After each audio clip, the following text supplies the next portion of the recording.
Hey, this is Steve. Once again, I'm answering somebody's question. And it was actually a suggestion. A few days ago, my buddy Eric over at Dual Threat Outdoors was talking about what he was going to start his son out shooting in the way of a rifle. And we didn't exactly get into what age it's going to be because the parent has to decide that for themselves.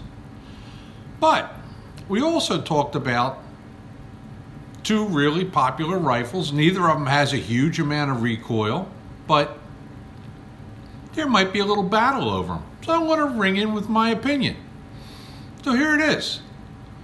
The question is, if you had a youngster, okay, we're not talking about 12, 13, 14, 15. We're talking about a youngster, somebody 10 years or older, I'm going to guess, and they were going to start hunting. A lot of states have a mentored youth program where, kids well under the normal hunting age can hunt as well as long as they're with a parent. What rifle would you give them? Now, my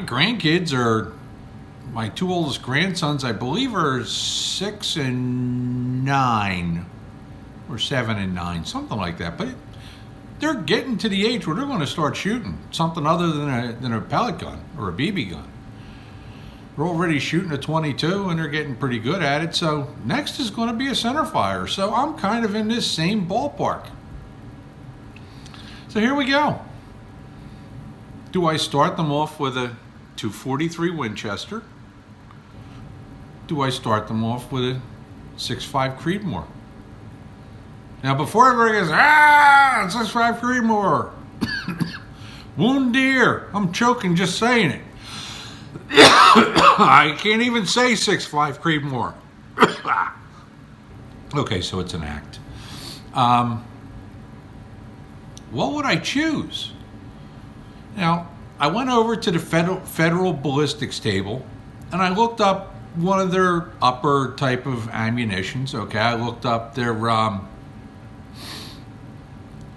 what bullet was it?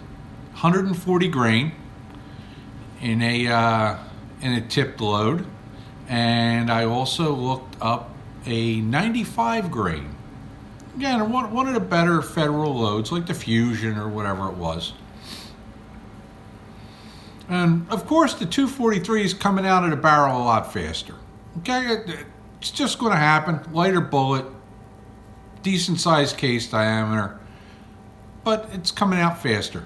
No big deal. Basically, when you're talking about kids, you're going to shoot under 300 yards, probably under 200. And actually, I'd rather the deer be 100 or under. Well, what I found, and I was pretty sure it's what I was going to find, is there's not a whole ton of difference between the two. I mean, out the 300 yards, in the way it dropped, 243 Winchester's got it beat a little bit. The 6.5 Creedmoor, I'll start choking again. It's got the 6.5 Creedmoor beat by a little bit. Not a lot, inch or two. That's with a 100-yard sight in, dead on.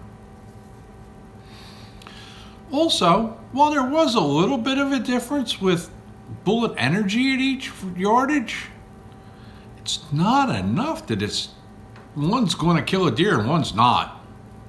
It's just a fact. So, there's only one thing we can go down to, and that's recoil. And it's not that big a difference, but it's big enough difference that I would consider it important. The 243's recoil is a little over 9 pounds.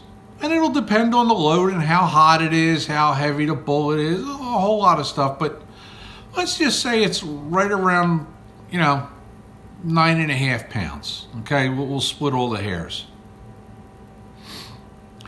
6.5 Creedmoor is about 11.5 pounds.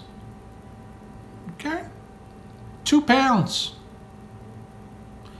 Now, you're going to say, well, 2 pounds, I can't feel the difference in 2 pounds. Well, you might not, but a kid might, especially a little frail one. So for me, my choice is the 243. just because of the recoil. Now, your kids might be tougher. They might be more recoil resistant. It all depends on the kid. Either one of them makes a great starter cartridge. But I have to go with the 243. Well, for Real World Deer Hunter, I'm Steve.